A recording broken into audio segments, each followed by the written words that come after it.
Let's talk about conspiracy theories. Oh, no, not again. Let's talk about the moon landings. Were they faked? I would like to just say up front that all of your email and all of your feedback should be directed immediately at Stephen. Well, let's just start with some facts, right? Or are they facts? Some kind of fact. Let's talk about this. So 1969, NASA landed its first crew on the moon. It landed 5 more up through 1972. Or did they? Because various groups and individuals have made claims since the mid-1970s that NASA and others knowingly misled the public into believing that these landings happened when actually they say they did not. These groups claim that photos, telemetry data, radio transmissions, TV coverage, moon rock samples, and even eyewitnesses have been tampered with by NASA and the rest of the federal government of the United States. We didn't get very far into this episode before we can understand how you feel about this, Stephen. This is more widespread, this idea that the moon landings were fake, than you may think. Opinion polls that have been undertaken have shown that between 6 and 20% of Americans and 28% of Russians surveyed believed that the crewed landings were indeed fake. In 2001, Fox aired a documentary called Conspiracy Theory, Did We Land on the Moon? But you know, Fox. So where did this whole idea get started? Well, Mike, like all good conspiracy theories, it starts with a self-published book. Bill Kaysing's 1976 book titled We Never Went to the Moon, America's $30 billion swindle is at the heart of all of this. Kaysing, a former U.S. Navy officer with a Bachelor of Arts in English, was hired as a technical writer in 1956 by Rocketdyne, the company which built the F-1 engines used in the Saturn V rocket that sent crews to the moon. He served as the head of the technical publications unit at the company's propulsion field laboratory until 1963 when he resigned for personal reasons. A decade later, his book claimed that NASA lacked the technical expertise to put a man on the moon and had actually just launched the Apollo capsule without a crew into low Earth orbit. He then goes on to write that the astronauts were flown to a moon set in Nevada, 80 miles or so from Las Vegas, for staged photographs and the chance to enjoy the riches that Las Vegas has to offer before being flown to Hawaii. He pushed it too far. I think so. He pushed it too far. The riches of Las Vegas part, like he pushed his theory too far. It was going well up until that point. That bit's not needed. There, they entered another Apollo command module when they arrived in Hawaii and were then dropped from a transport aircraft to be seen bobbing in the ocean before being picked up by the recovery ship. It really is one heck of a story. In that 2001 film that we mentioned, Kaysing updates his story, and here's a quote from that movie. The astronauts were launched with Saturn V. Then, in order to account for the disappearance, they simply orbited the Earth for 8 days, and in the interim, they showed these fake pictures of the astronauts on the moon. But on the 8th day, the command console separated from the vehicle and descended to Earth, as of course was shown in the films. I think he had some second thoughts and came up with something that is a little bit more believable, maybe? Yeah, I mean, wow. Because it wasn't necessary to have them go and take the photos at that point. They could have been done at any point, right? In 1980, our friends over at the Flat Earth Society, shout out to all of our flat earthers, they echoed these claims. They argued that the moon footage was staged by Hollywood with Walt Disney sponsorship, get ready for this, based on a script by Arthur C. Clarke and directed by Stanley Kubrick. Well, it's important to have a good team behind any creative work. And this was an all-star team, as it turns out. Kaysing's claims set off a whole long list of landing deniers. Here's a few of them. William L. Bryan was a nuclear engineer, again, who self-published a book in 1982 disputing the moon's gravitational pull. A man named David Groves, who worked for Quantech Image Processing, examined the photo of Aldrin emerging from the lander and said that he could pinpoint exactly when a spotlight was used on the set. Several Russian politicians have echoed these claims. One went so far as to say the Central Committee of the Communist Party of the Soviet Union and some Soviet scientists helped NASA fake the landings. Okay, so here's my question about all of this. Why would the US government and NASA want to fake the moon landings? Well, it's important to talk about the space race. During the Cold War, Russia and the US were locked in a battle to see who would dominate low Earth orbit and beyond. Landing a crew on the moon was seen as the ultimate achievement. President John F. Kennedy famously stated in a 1962 speech that the U.S. chose to go because it was hard. We choose to go to the moon in this decade and do the other things, not because they are easy, but because they are hard. Some claim that this speech is why the faked footage and data had to be released, because after the president said this, public humiliation was not an option. Others have said that the moon mission was devised to distract from Vietnam. They point to the fact that the last handful of missions were canceled about the same time that American involvement in the war was winding down. In fact, the war was one of several federal budget items with which NASA had to compete. NASA's budget peaked in 1966, then fell by 42.3% before 1972. This was the reason that the final flights were cut, along with plans for even more ambitious follow-on programs such as a permanent space station and manned flight to Mars. So let's talk about some of these actual hoaxes, these actual theories, these actual ideas. Mike, give me your complaint, and I will answer them with facts and logic. This doesn't seem fair. Why are you putting this on me? I can't control how these outlines go. You put them together, all right? This is you. You are giving me these questions. All right, okay. Let's talk about photos, shall we? Okay. In some photos taken on the moon, there are crosshairs that can be seen behind objects. These crosshairs, which were etched onto the glass of the lenses, can be seen to be poking out from behind objects. How is this possible? This only appears in copied and scanned photos, not the original prints. It's often caused by overexposure. The bright white areas bleed over the thin crosshairs. For example, in some photos of the American flag on the moon, one crosshair appear on the red stripes, but part of the same crosshair are faded or invisible over the white stripes. There would have been no reason to paste white stripes onto the flag. It's just overexposure bleeding them out. The reason is to fake the moon landings. That's what the reason is. Fine. Well, sometimes these crosshairs are rotated or in the wrong place, while a bunch of these photos, they just look too good to have been taken in outer space. You know, a lot of popular photos you see from the lunar missions have been cropped or rotated for aesthetic impact. This goes into your second complaint as well. There are many poor quality photos taken by the Apollo astronauts. These guys were not photographers. NASA chose to only publish the best examples, and the cameras they took were actually extremely high dollar for the time. Yeah, of course they were.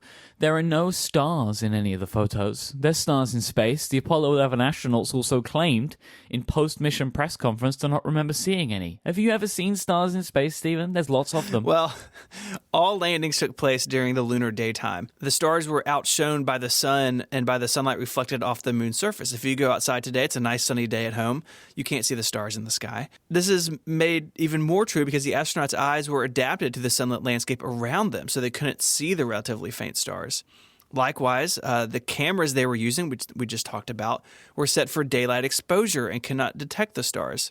Plus, lots of mid-mission photos of Apollo and many other missions show stars in the sky. Besides, that would be like the easiest thing to fake in a studio, right? Just put little lights up. It'd be so easy. Come on. All right, then, what about the fact that there's this one photo where the letter C is written on one of the rocks on the moon's surface, clearly indicating that it's a prop? Well, it's not poor prop work. The C marking does not appear on the original film from the camera. It has been suggested that the C is a coiled hair on a later scan. Can we move past photos now? No, because I'm not done yet. In many of the photos, it looks like there are multiple light sources. There's not more than one sun, Stephen. How do you explain this? Pits on the moon's surface focus and reflect light. This creates a sort of glow around the photographer's own shadow when it appears in a photograph. Besides, we talked about aesthetic reasons. Many of the photos you see now have had their contrast punched way up from the originals. How convenient. Well, I have more questions. Go right ahead. What about the radiation belts that surrounded the Earth? The guy who discovered them said they'd be too dangerous to fly through.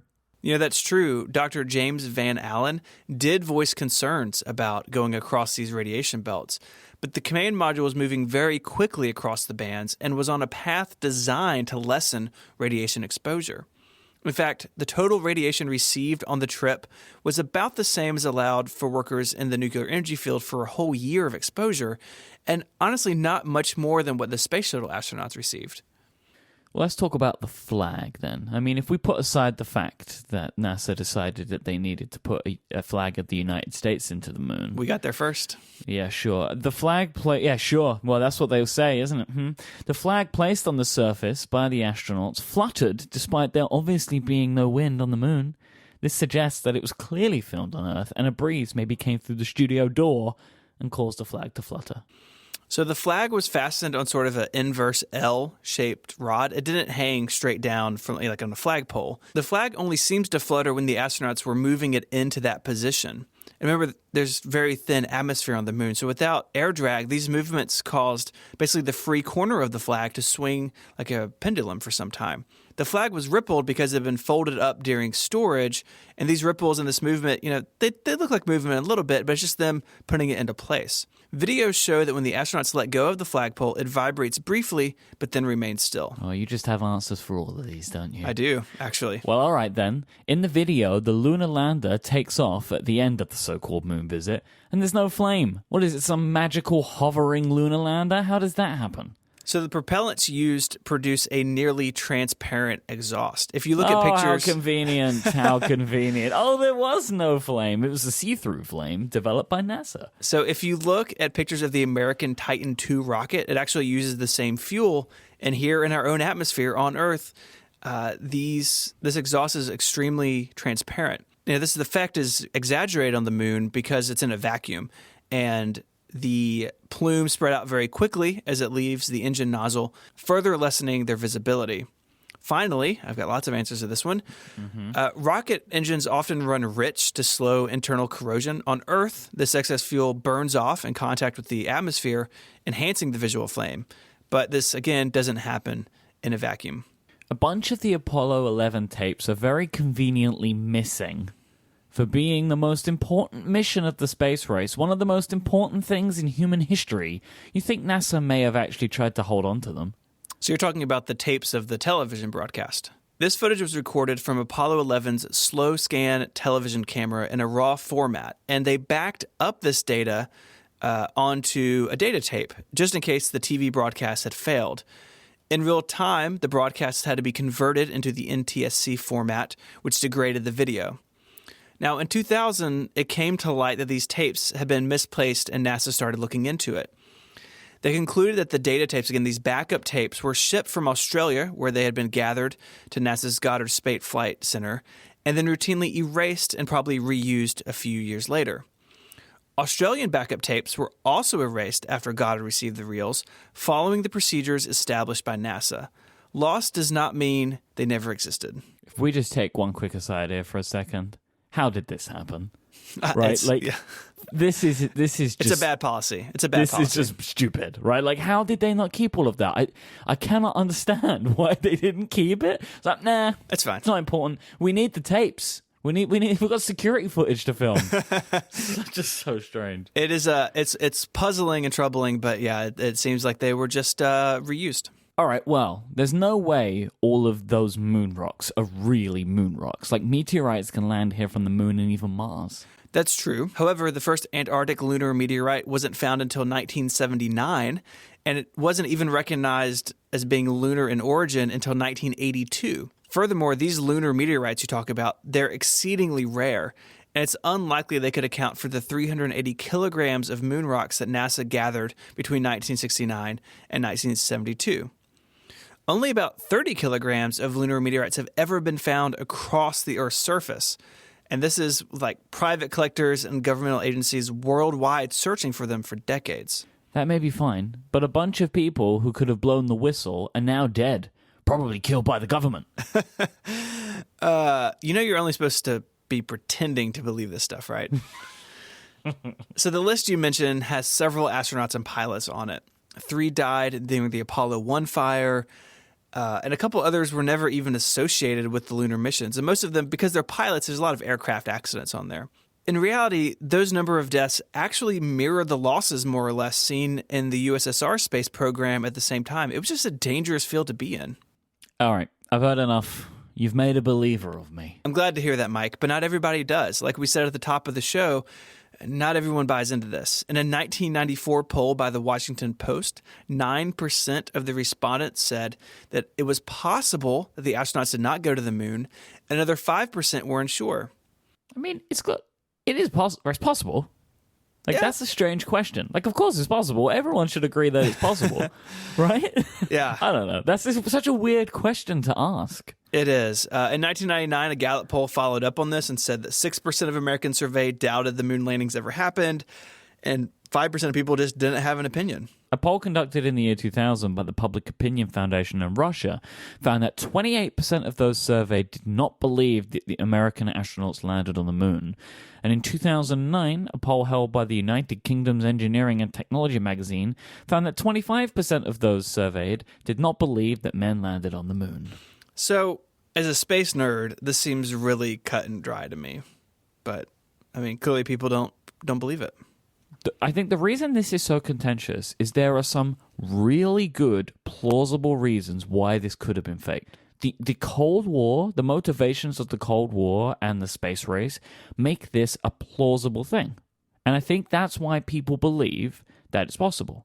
Especially at the time, like, if you're old enough to be around at that point, or to be, then you would have been filled with propaganda, depending on where you were living, to tell you that it was fake.